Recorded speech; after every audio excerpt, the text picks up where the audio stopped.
Oh Allah, I seek your protection from the jealousy of the one who is jealous. May Allah protect us.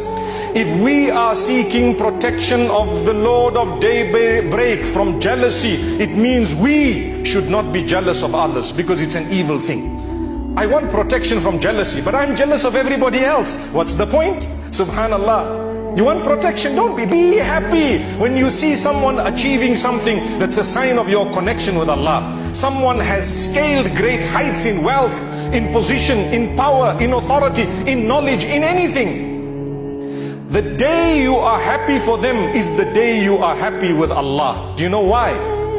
Because Allah subhanahu wa ta'ala says, نَحْنُ قَسَمْنَا بَيْنَهُمْ. We are the ones who distributed all this to the people, not you.